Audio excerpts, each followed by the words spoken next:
How are you doing? I am very good, very tired, but very excited. Good. So tell me about Burning Heart Pro, how all that's come about, and the upcoming shows.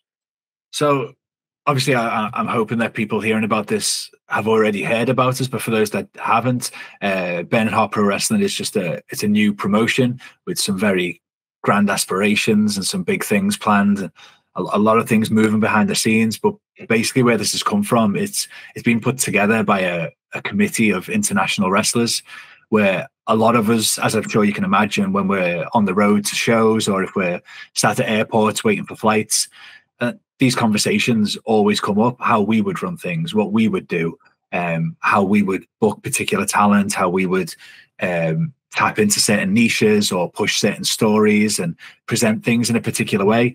These conversations aren't something new or something unique to me and my friends. These are things that happen all around the world, in every locker room, everywhere. Mm-hmm. And what would happen there is, I've ran some shows in the past by myself. Other people involved have run shows by themselves in the past. And we were all constantly talking about how much we'd love to still do something else, to start a new project, to get something going, to run some more shows in the UK, to potentially run some shows internationally in the States, in Canada.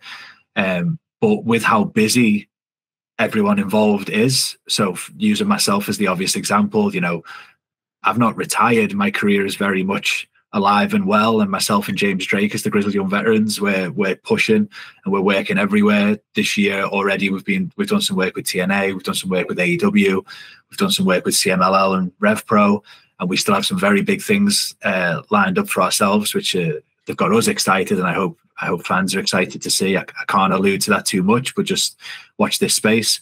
But for Burning Heart, what that really came down to is, myself as an individual, I don't have the time to commit to the launch of a whole project by myself, because I'm spinning a lot of plates, and I have my own career to still pursue. Well, someone like a Trent Seven, he didn't have time to launch a promotion by himself, because he's also spinning plates. He also has his own career. He's doing brilliant work with TNA.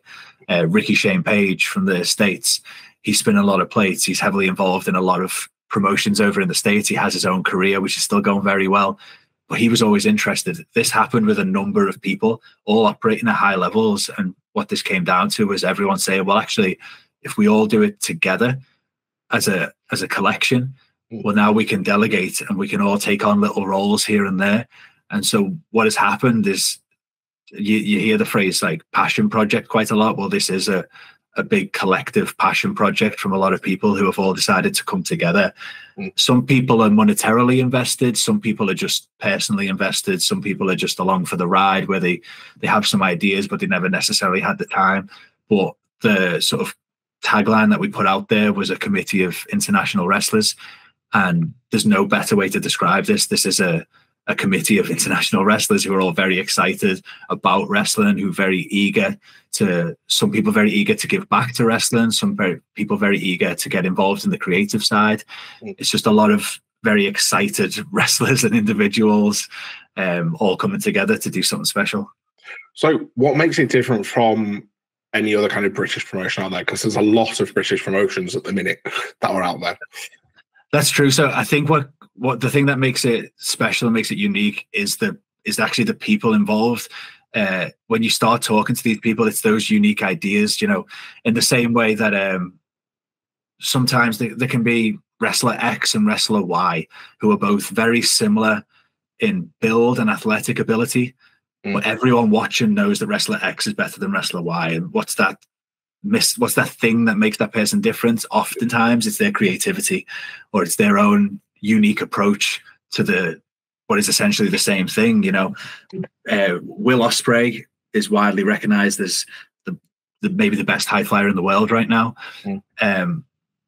There are other athletes. I mean, he's an incredible athlete as well, but there are some other athletes out there that I would argue can keep up with Will in certain things. The thing that makes Will stand out isn't just his athleticism; it's also his creativity. Yeah. It's some of the spots and the moves that he can think of. No one else is thinking that way. Well, that's what makes this different. This committee of some of the most creative minds in wrestling are all coming together, bouncing ideas off each other. So when you see matches announced for a show, that maybe won't look super different to other shows because it's matches, right? What can you really, you're not going to get the full feel from this show before we've shown you what we can do, before we've ran a show. Yeah. So just on graphics alone of what matches have been announced, they look like incredible shows, but I understand why someone might say, well, what makes this different? You're going to see the difference when shows start to be produced for you to watch digitally. There's a lot of stuff happening behind the scenes there, so I can't give too much away about that right now. But when you see these start being produced, when you see the unique direction that these shows are going to go in, we want to be able to shine the light on the individuals behind wrestling. We want to be able to follow this in a unique manner, tell unique stories, and this is what's going to set it aside from any other promotion in the UK or around the world. It's going to be the approach, and without me giving too much away from it, because that would just spoil surprises that are to come down the line. That's at least a little peek into what's to come, and that's the thing to get excited about. It's going to be the creative aspect of this, and the actual vibe of everything's going to be very different to what's already available, being ran by some of the best minds in the business at the moment. So you've got the 3 shows coming up. Yeah.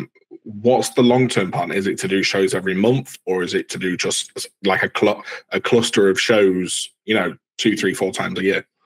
What's brilliant about this is there is no one set thing that this is going to be, because there is no one set person who has a set of rules to follow, for lack of a better term.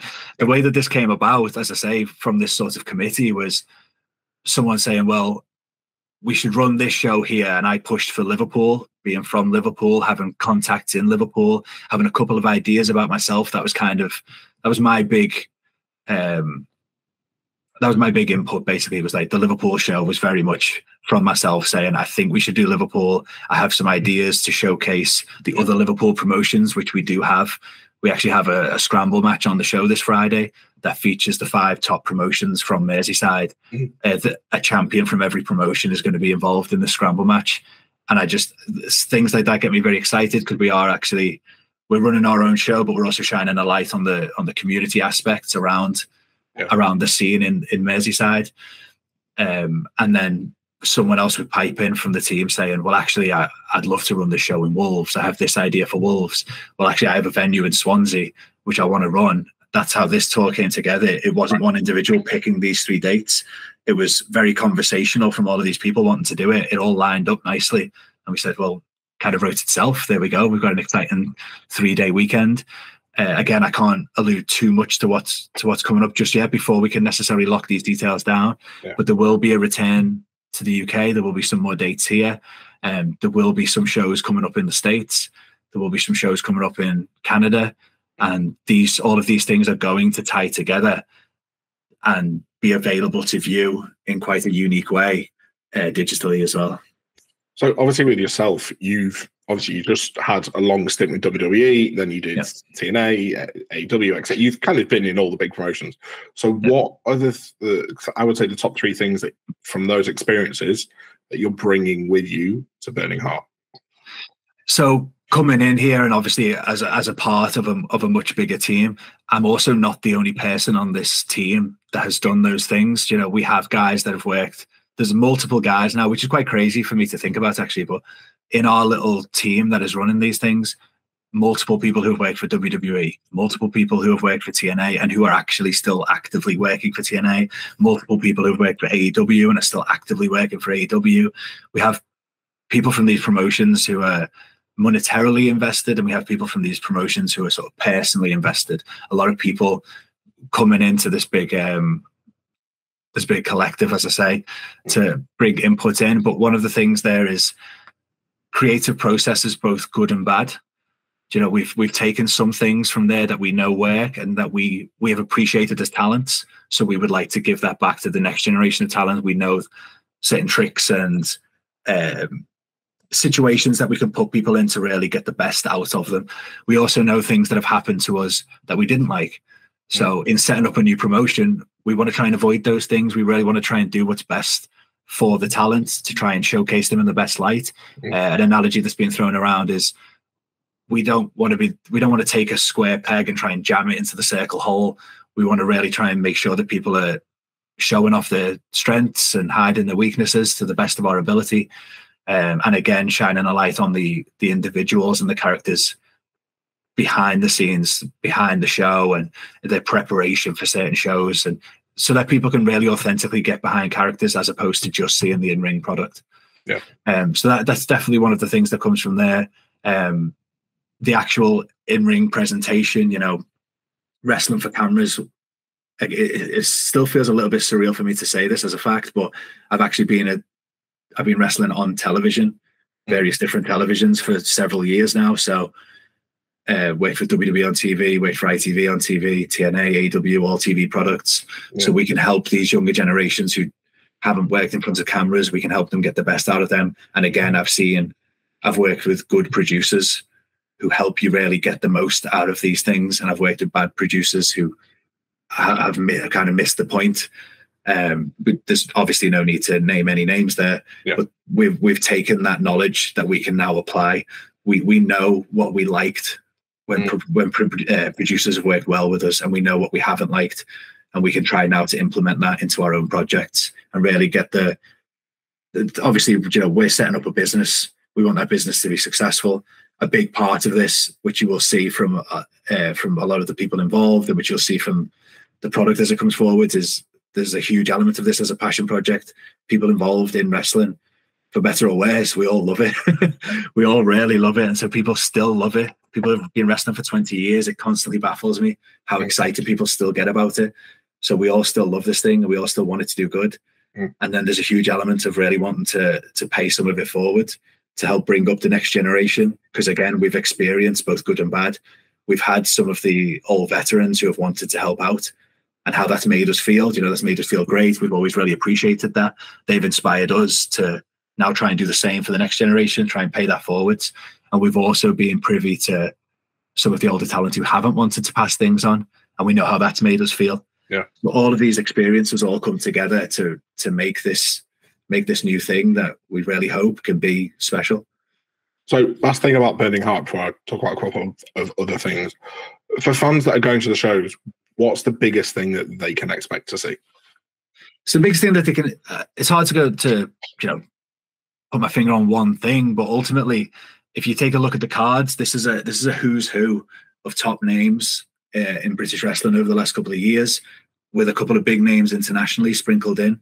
So in-ring content, bell to bell, is going to be unmatched. Like, you can, this show will hold up against any show anywhere in the world because it has talent like Sanity, who have wrestled again on TV, on SmackDown. They've wrestled internationally for years. Myself and James Drake are on the show. We have wrestled internationally for years now. Trent Seven, Mark Haskins, Joe Hendry, maybe arguably the most popular guy in wrestling at the moment. Joe Hendry's on board for these shows. So bell to bell, the quality of this show will stand up against any other promotion in the world. And on top of that, we're really trying to reignite that community feel that maybe was hurt a little bit during COVID. For a number of reasons that we obviously don't need to get into, but that was painful for a lot of us to watch from afar, because that was right around the time that we had moved over full time to the States, and then we start seeing some information come out that it was horrible to see. So, and then it was horrible to see the negative effect that it had on these shows that we all loved. Well, now the timing of everyone, and the fact that we're all doing this together, so that we can do this, the timing feels right to try and rebuild that community aspect just a little bit, and have people go into these shows where they're having fun before the first bell rings. I think that's another thing that we really want people to have. We want this to be those fun nights out that we know a lot of people were having a couple of years ago. Like, we used to see people before the show, and there was a real party atmosphere everywhere that you went. The fans were all having a great time, interacting with all the wrestlers. All the wrestlers were having fun because of it. You know, the energy is contagious. So the whole atmosphere on the scene around those, 2018, 2019, and before, to be fair, a good couple of years before, it was really fun, and we really want to get back to that. Have people having fun ahead of these shows, in and around these shows,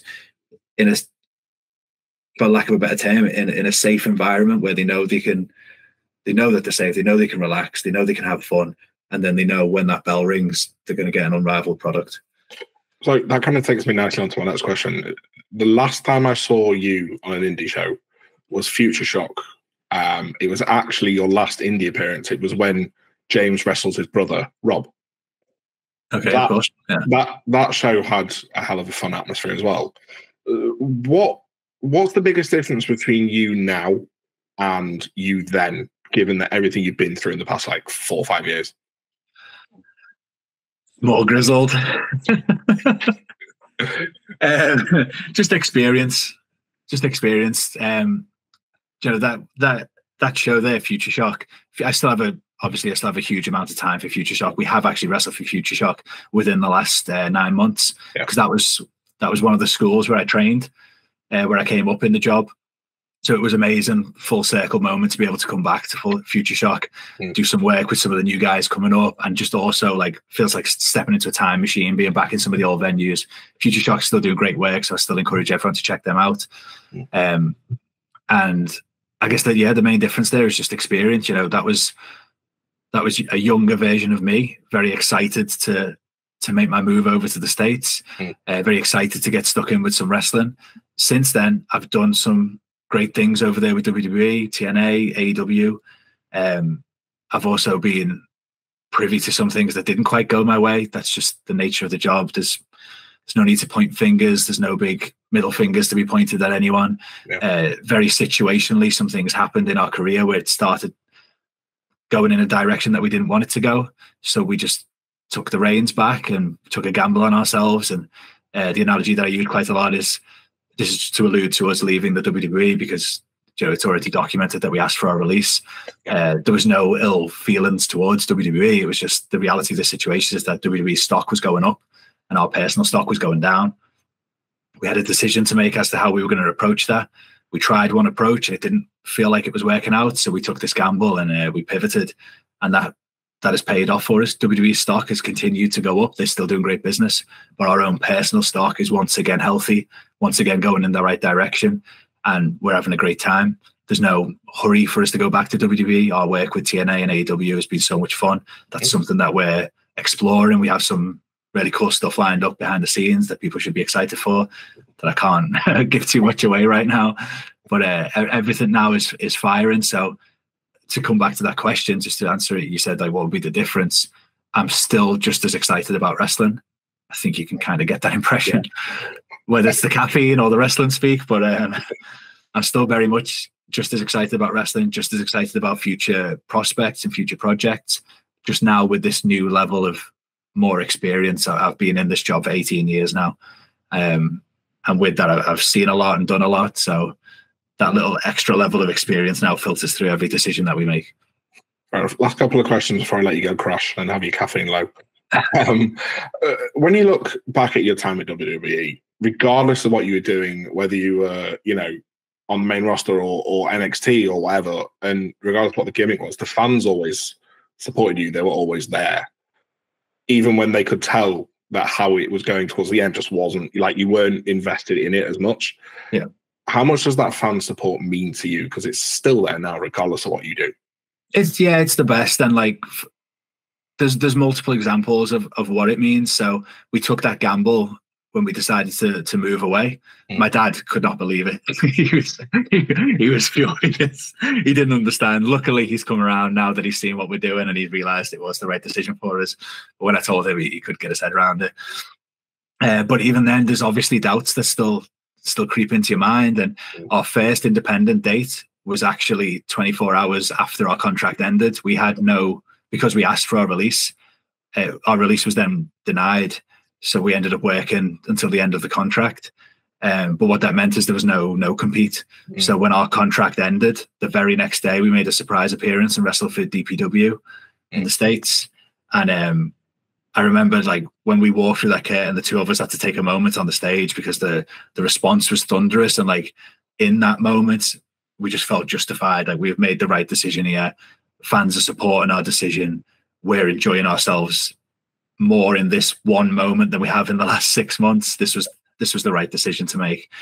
And I did have something else to say then, and it slipped my mind just a little bit. Oh, sorry, you mentioned the fan support. Yeah. So one thing I wanted to say there, because I have this conversation with friends and people on travels quite a lot, and it's always just stuck to me. So like, I'm a big football fan as well, support Liverpool.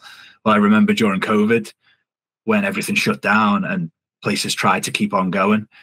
For years, football has said football without fans is nothing. But then when they took the fans away from football during COVID, it just carried on. It was the same game.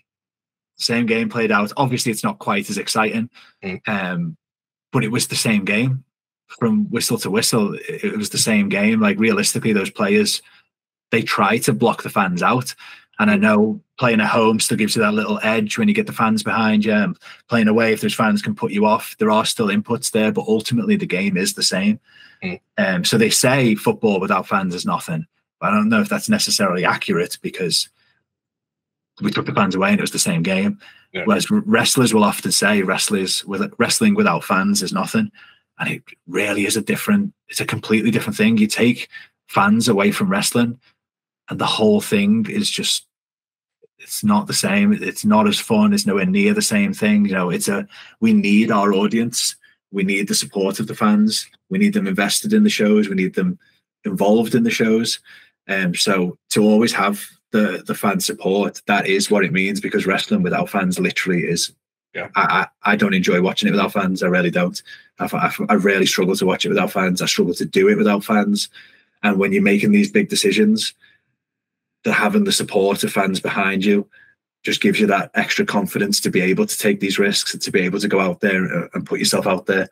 So for multiple reasons and for multiple things, the support of the fans means a lot. When you kind of took the ball by the horns and said, like, we're handing our notice in, and it was kind of denied, what was the response from WWE to you guys wanting to basically do your own thing? It was, I guess it was, it'll have been multi-layered, and I wouldn't be surprised if we don't know every reaction that was had. There will, of course, have been reactions from certain people behind the scenes that we just won't be privy to. With the people that we are close to, there was elements of disappointment. They wanted us to still be there. So a couple of people, there was elements of just understanding. They could see that this was, again, for lack of a better term, it was the round peg trying to be forced into a square hole. Yeah. We weren't playing to our strengths. We weren't enjoying it anymore. And I think people could see that.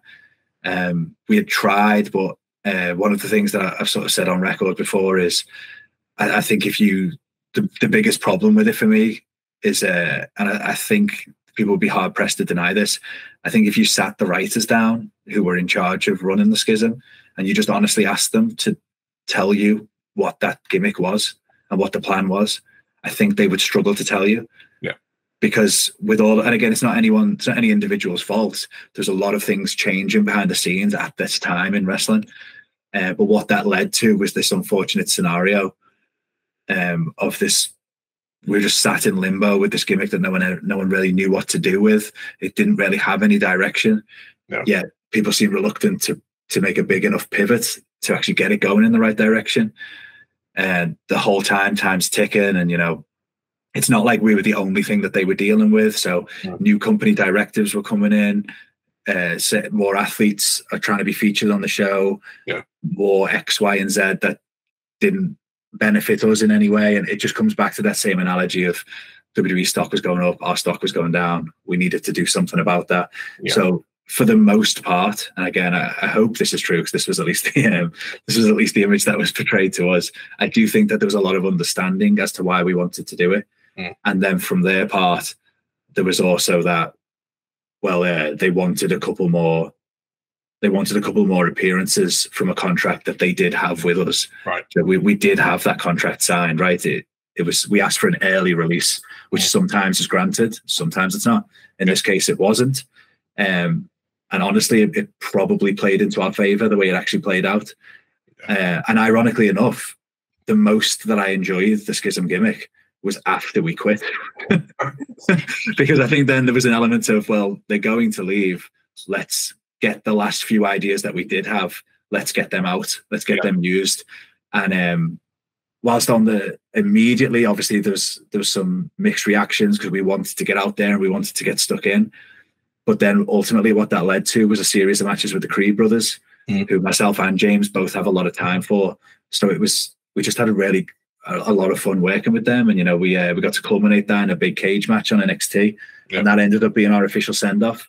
And so now that I can look back at it in hindsight, I actually really like the way it played out. And like I say, we actually had a lot more fun in those last months because we knew what we were going to get in 6 months. So we no longer had to worry about what was happening in the moment, and we could just enjoy it for what it was.